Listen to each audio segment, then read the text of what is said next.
Assalamualaikum warahmatullahi wabarakatuh.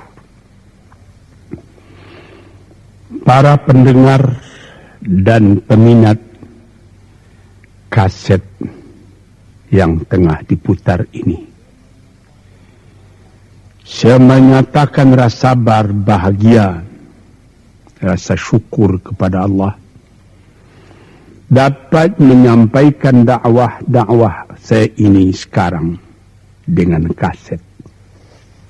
Moga-moga dapat tuan-tuan putarkan, tuan-tuan dengarkan ketika tenang-tenang dengan anak-anak di rumah, atau ketika naik mobil, di mobil-mobil yang dapat memasang kaset dalam perjalanan yang jauh, sehingga kecapean dan kepenatan dalam perjalanan pun hilang karena mendengarkan suara ini. Yang akan jadi cerita saya pada hari ini adalah apa yang pernah kejadian di zaman Nabi kita Muhammad sallallahu alaihi wasallam. Di dalam riwayat ada diceritakan bahwa pada suatu hari, kira-kira pukul 9 pagi sepenggalah matahari naik, Rasulullah sallallahu alaihi wasallam berjalan dari rumahnya, dari biliknya, menuju ke dalam masjid beliau yang mulia di Madinah. Ketika itu biasanya ada juga orang yang sembahyang di masjid, sembahyang sunat duha. Tapi umumnya masyarakat sudah keluar dari rumahnya pagi-pagi, bekerja menurut bidang masing-masing. Yang pergi bertani, yang pergi berniaga, yang pergi mengembalakan unta atau kambingnya. Tinggallah beberapa orang saja. Beliau lihat di sudut masjid ada satu orang pemuda sedang duduk tafakkur termenung. Mukanya kelihatan muram saja, menunjukkan kesedihan yang terpendam di dalam hatinya. Rasulullah mendekat kepada pemuda yang tafakkur itu. Setelah dilihatnya Rasulullah datang, dia pun menengadahkan muka. Rasulullah pun bertanya, "Mengapa di saat begini engkau duduk tafakkur dalam masjid? Dan wajahmu kelihatan ada menampakkan kesedihan atau muram durja. Apakah yang engkau derita sekarang ini?" Jadi pemuda tadi menjawab, "Hazanun lazimatni ya Rasulullah wa duyunun." Artinya, aku ditimpa duka cita ya Rasulullah karena utang. Rupanya orang ini berutang. Utang telah lama, janji sudah dekat, persediaan buat membayar belum ada. Itu yang saya menungkan di sini ya Rasulullah. Dengan senyum Rasulullah menjawab, "Sudikah engkau kalau aku ajarkan kepadamu suatu bacaan? Apabila bacaan ini, yaitu berupa doa, engkau baca pagi-pagi, dan nanti petang-petang pun engkau baca pula dengan hati khusyuk, insya Allah hutangmu itu akan terbayar." Tentu pemuda tadi dengan besar hati menjawab, "Tentu ya Rasulullah. Aku senang sekali kalau dapat engkau ajarkan kepadaku apakah doa itu." Lalu Rasulullah membacakan, mengajarkan kepada pemuda itu doa ini. Inilah yang akan saya bacakan pula, mudah-mudahan kita semuanya dapat pula mengambil bacaan ini menjadi bacaan kita. Kita baca pagi, kita baca petang. Apa bunyinya? Allahumma inni a'udzubika minal hammi wal hazani wa a'udzubika minal ajzi wal kasli wa a'udzubika minal bukhli wal jubni wa a'udzubika min ghalabatid daini wa qahrir rijal. Sebelum kita uraikan atau kita tafsirkan artinya satu demi satu, baik kita artikan secara keseluruhan lebih dulu. Artinya ialah, ya Tuhanku, aku berlindung kepada Engkau daripada ini. Lalu disebut 8 banyaknya. Yang pertama, aku berlindung kepada Engkau daripada duka cita, daripada kesusahan dan duka cita. Susah dan duka cita, sudah 2. Dan aku berlindung kepada Engkau daripada malas, daripada lemah dan malas, jadi 4. Dan aku berlindung kepada Engkau daripada bakhil, berat mengeluarkan wang,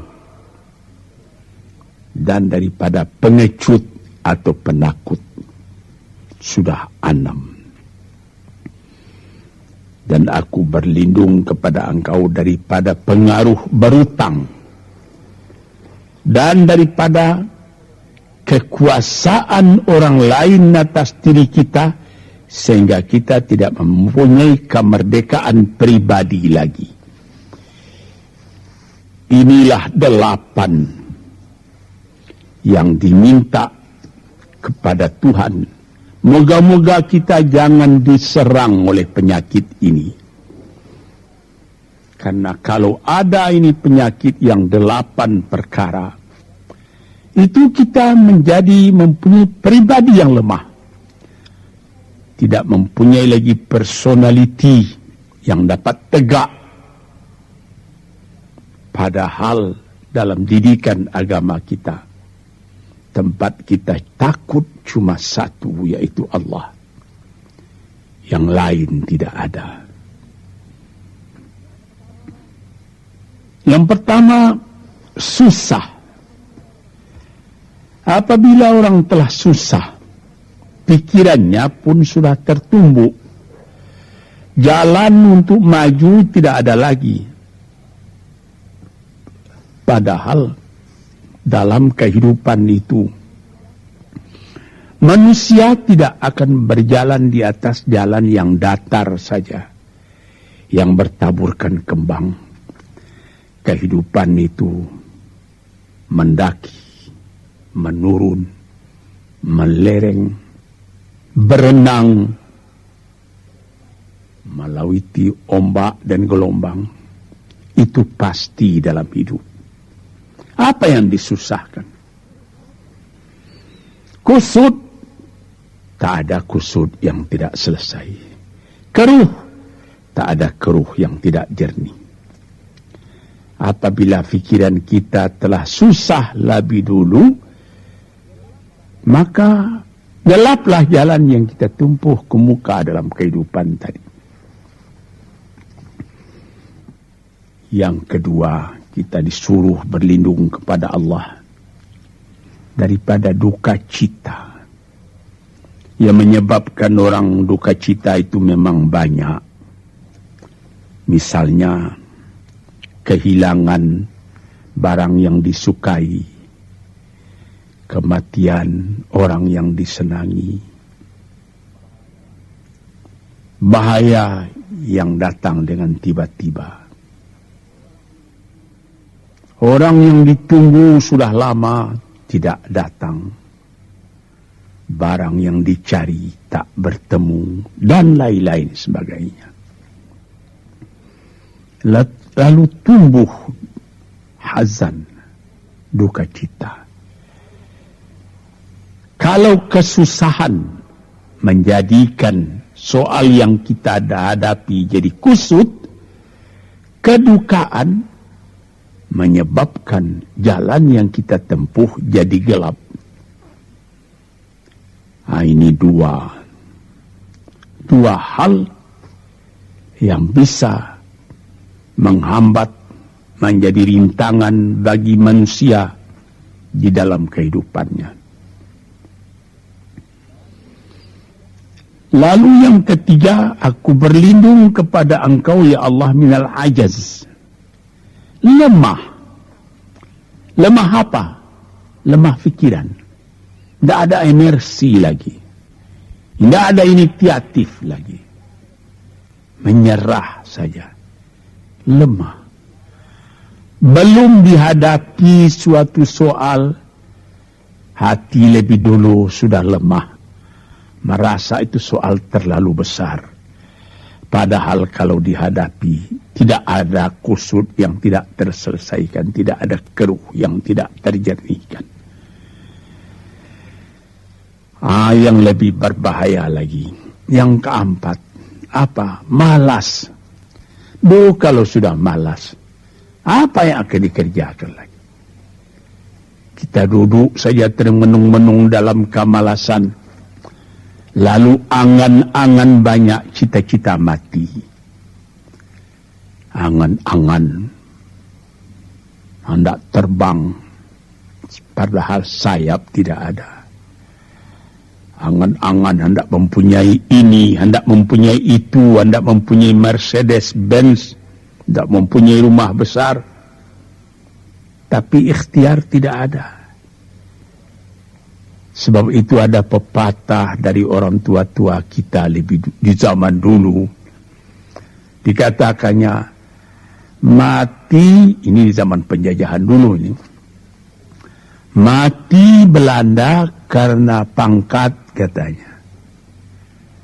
Mati Cina karena kaya, katanya. Mati Keling karena makanan, katanya.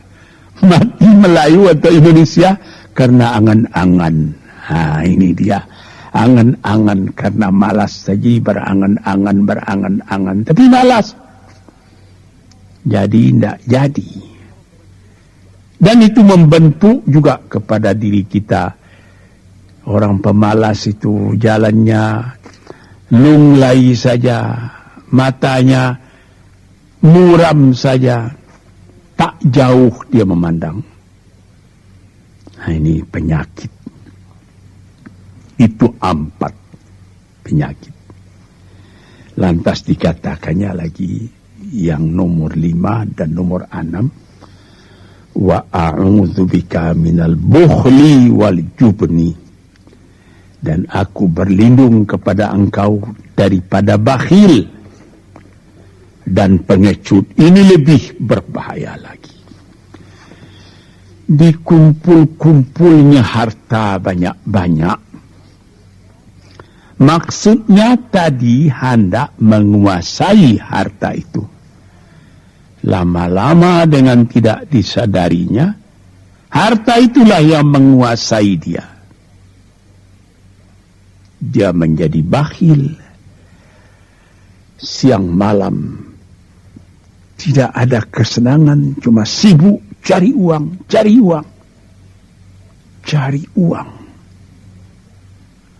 Kemudian simpan banyak-banyak.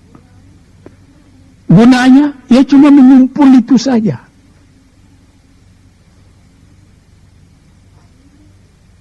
Akhirnya berapa banyaknya orang yang mengumpul harta banyak-banyak, faidahnya tidak didapatnya. Seingat cerita dahulu 40 tahun yang lalu ketika saya masih tinggal di kota Medan. Ada satu orang kaya. mengumpul harta.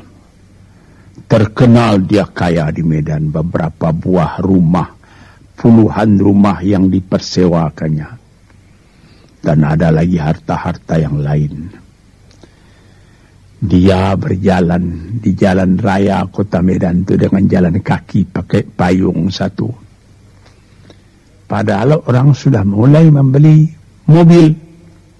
Entah Cadillac lah, entah Chevrolet lah. Model-model yang terkenal sebelum perang. Anaknya mengambil faidah dari kekayaan ayahnya. Dia beli mobil dengan uang ayahnya. Lalu orang bertanya, Tuan, anak Tuan sudah naik mobil, Tuan masih jalan kaki. Apa jawab si bakhil tadi? Saya anak orang miskin, anak saya anak orang kaya, katanya. Nah, inilah orang yang bukan lagi mencari harta buat menguasai harta itu, tetapi dia mencari harta buat dikuasai oleh harta itu. Yang nomor 6 lebih jahat lagi, apa? Jubun, pengecut. Pengecut ini menjadikan separuh dari kehidupan manusia menjadi gagal. Ada pepatah orang,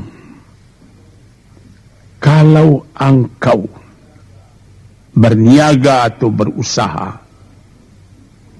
meskipun modalmu tadinya tidak ada, asal engkau berani, itulah modal utama dalam hidup. Sesuai dengan pepatah Melayu atau pepatah Indonesia lama, dia katakan,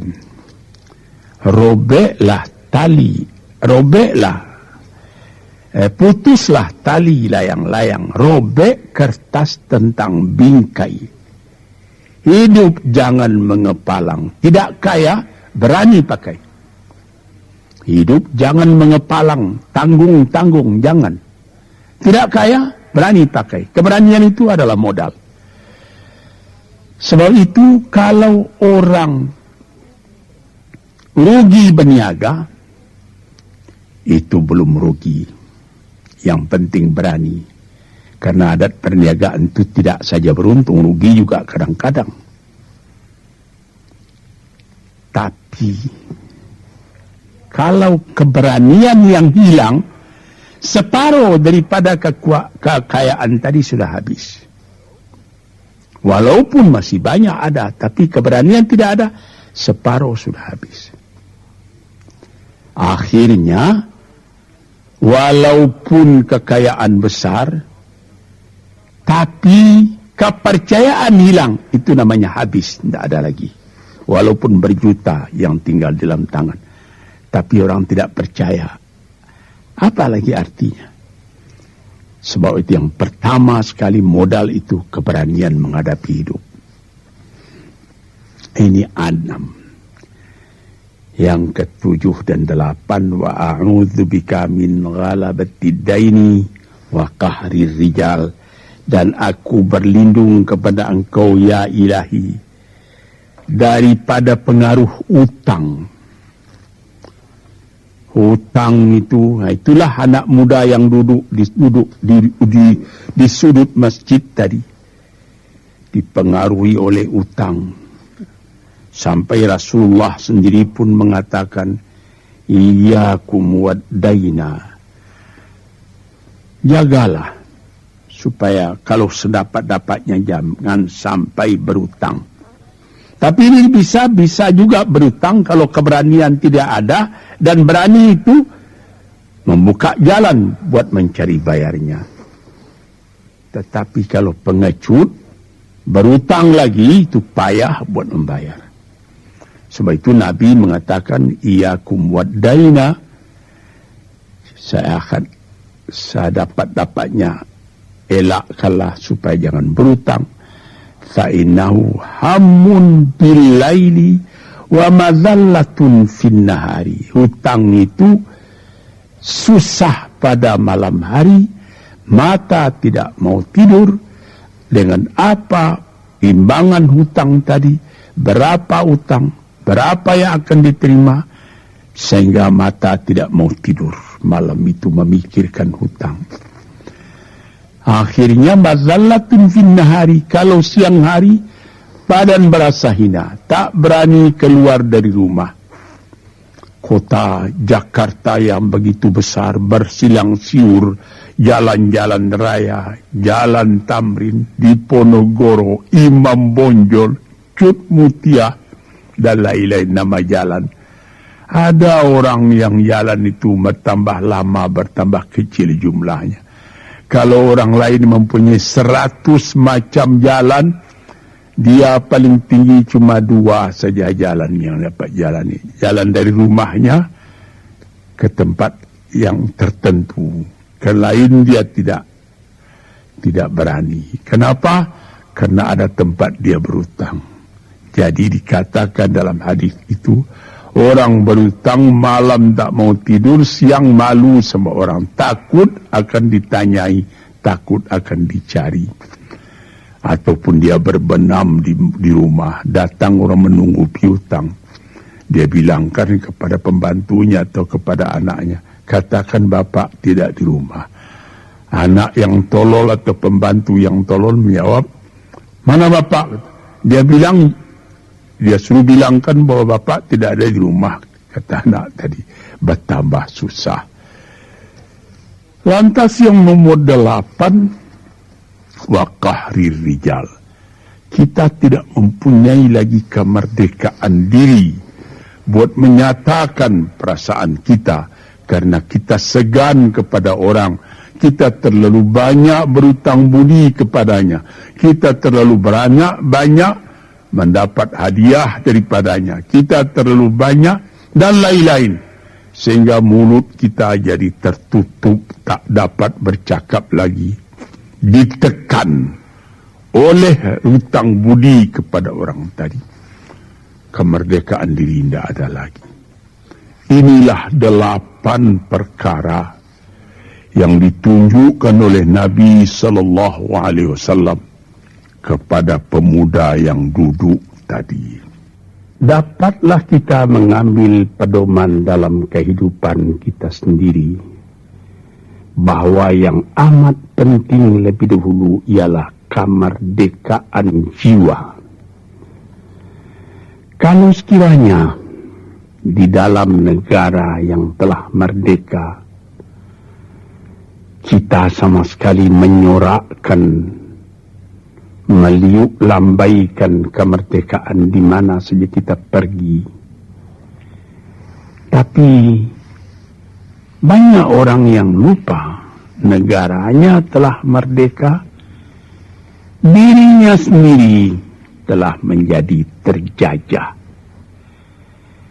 Bukan Belanda, karena Belanda sudah lebih 30 tahun pergi meninggalkan negeri ini. Dan bukan bangsa yang lain, tapi penjajahan yang datang daripada sifat-sifat yang lemah yang kita katakan tadi. Kesusahan. Kalau kesusahan kita perturutkan, jalan yang kita tempuh menjadi buntu. Kita tak tahu lagi kemana akan pergi. Susah. Pagi susah, malam susah. Sehingga kusut benang itu tak tahu lagi jalan keluar. Padahal pangkal dari kesusahan itu bukan dari luar, tapi dalam jiwa kita sendiri, dalam dada kita sendiri. Yang kedua, dikatakan duka cita. Saya teringat kepada satu pantun Melayu atau pantun Indonesia. Dikatakannya, kalau berpiduk jangan bermenung, kalau bermenung riak pun tiba. Kalau duduk jangan termenung. Kalau termenung hati pun iba. Kalau hati sudah iba, jalan tertumbuk. Sampai ada juga pepatah nenek moyang kita, hati yang marah mendorongkan, hati yang hibah menjauhkan. Sebab itu haruslah kita bersedia membesarkan jiwa kita sendiri. Marfu'ar ra's, maufurun kiramah. Kepala terangkat, harga diri dijaga. Itu kemudian dikatakan di yang kedua, al-ajaz, lemah, al-kasal, malas. Kelemahan ini juga ada yang karena penyakit. Kenapa lemah saja? Kenapa tiap-tiap pekerjaan yang dihadapi pesimis yang timbul sehingga timbul malas? Kalau perlu, kita pergi kepada dokter, terutama psikiater. Kita tanyai, di mana segi kelemahan ini? Karena kelemahan jiwa, kemalasan, malas dan lemah itu dari jiwa pangkalnya, ahli-ahli ilmu kesehatan yang telah mendalam mengetahui hubungan antara rohani dengan jasmani kita, sehingga timbul ilmu yang dinamai psikosomatik atau psikoterapi, menganalisa jiwa dari mana seginya, maka timbul lemah, maka timbul malas. Di sini kita memerlukan kuatnya energi, sebab apabila manusia mempunyai jiwa yang besar, pekerjaan yang besar pun dipandangnya kecil. Tetapi apabila manusia mempunyai jiwa yang kecil, pekerjaan yang kecil pun dipandangnya besar. Kita misalkan saja kedua orang pemimpin yang kita cintai dan kita hormati. Proklamator kita Bung Karno dan Bung Hatta. Mereka mempunyai jiwa-jiwa yang besar. Sebab itu mereka memproklamirkan kemerdekaan Indonesia. Indonesia yang besar yang terjadi daripada puluhan ribu pulau. Dengan 45 kata perkataan, 45 patah perkataan. Dengan ini kami menyatakan kemerdekaan Indonesia. Tapi kalau beliau misalnya orang yang berjiwa kecil, dia akan bertanya, bagaimana bisa Indonesia merdeka? Kita sudah miskin, melarat, dulu dijajah Belanda, kemudian ditekan Jepang. Kapan? Dia mengkaji itu pekerjaan yang detail-detail, yang kecil-kecil, dia anggap itu besar. Ini misalnya. Maka orang-orang yang ajaz, yang lemah, atau yang kasar, yang pengecut, yang pemalas, tidak dapat mengerjakan pekerjaan yang besar-besar. Kemudian yang kelima, dan keadaan wa'a'udzubika minal bukhli, aku berlindung kepada engkau daripada bakhil, menerima mau banyak-banyak, mengeluarkan paling sedikit. Dia anggap, sebagaimana saya katakan tadi, tadinya dia menguasai harta. Akhirnya dengan tidak disadarinya, dia yang dikuasai oleh harta. Akhirnya, orang yang begini kerjanya cuma mengumpul-ngumpul harta saja.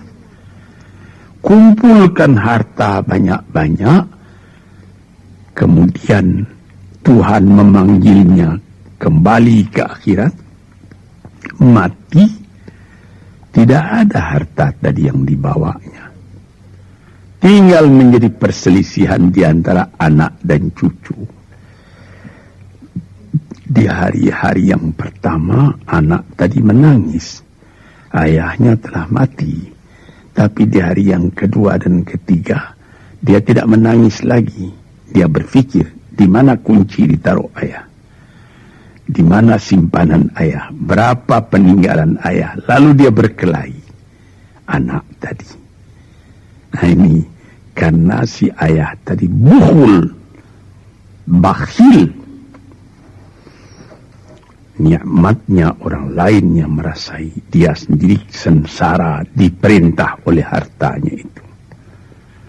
Apatah lagi yang keenam, jubun, pengecut. Dia berjalan siang, dia berjalan malam hari. Kelihatannya olehnya pohon kayu bergerak-gerak. Disangkanya itu hantu. Dia lari terus, bertambah lari, bertambah takut. Akhirnya dia pingsan karena sudah lari itu. Dilihat tidak ada apa-apa oleh orang yang berani. Ini orang yang gagal di dalam perjalanan hidupnya. Karena penakutnya, karena pengecutnya itu. Padahal di dalam keterangan agama sendiri, orang-orang yang beriman kepada Allah dikatakan la tahinu wa la ta'zanu wa antumul a'launa in kuntum mu'minin. Jangan engkau merasa lemah, jangan engkau merasa duka cita, jangan engkau merasa pengecut. Engkau tinggi kalau engkau beriman kepada Allah Subhanahu wa ta'ala.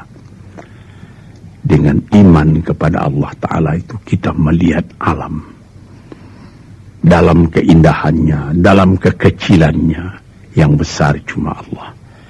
Kita tidak takut karena tidak ada satu bahaya yang akan menimpa kepada diri kita kalau tidak Tuhan yang menentukan. Ini pokok tuan-tuan para pendengar kaset yang saya muliakan. Kemudian di nomor 7 dikatakan kita berlindung kepada Allah daripada pengaruh hutang. Alangkah kecilnya jiwa orang apabila dia telah berutang kepada orang lain. Dibikin janji tanggal sekian akan dibayar, tanggalnya sudah dekat, persediaan belum ada, lalu timbul kecil jiwa sekali lagi. Apatah lagi kahri rijal yang nomor 8. Yang ke-8 sebagaimana telah kita uraikan tadi ialah kahri rijal, pengaruh orang lain kepada diri kita sendiri. Sehingga kita tidak berani lagi menyebut kebenaran. Tidak berani lagi mengatakan yang hak. Lidah telah tertutup. Mulut telah penuh dengan air sehingga tidak dapat dibuka lagi. Segan. Kita sudah terlalu banyak berutang budi kepada orang. Walaupun sudah jelas perbuatan orang itu salah misalnya, kita tidak berani lagi menegur. Dengan demikian timbullah di dalam masyarakat apa yang disebut dalam bahasa Arab munafik, yaitu lain di mulut, lain di hati. Hati mengatakan perbuatan orang ini salah, tapi mulut mengatakan bagaimana pikiran saya, bagaimana pendapat pengakuan sekarang tentang perbuatan saya ini. Baik Bapak, ini bagus Bapak, itu sudah betul Bapak. Padahal tidak. Ini kecelakaan yang nomor 8. Kita minta kepada Allah supaya kita dilepaskan dari pengaruh-pengaruh orang, pengaruh manusia, sehingga kita tidak berani lagi menyebut apa yang benar itu. Padahal di dalam hadis dikatakan qulil haqq walau kana murran. Katakan yang benar itu walaupun pahit sekalipun. Ini murah menyebutnya, tetapi kalau jiwa sudah tertekan, tidak berani menyebutnya lagi. Para pengikut kaset yang tercinta, itulah 8 perkara diperingatkan, dituliskan, diajarkan, disuruh hafal oleh Nabi kepada pemuda yang beliau dapati termenung duduk seorang diri tadi. Dengan patuh dia turuti kehendak Nabi, dia baca itu tiap pagi, dia baca itu tiap sore, dia pahamkan apa isinya. Lalu timbul energi baru dalam dirinya, semangat yang baru.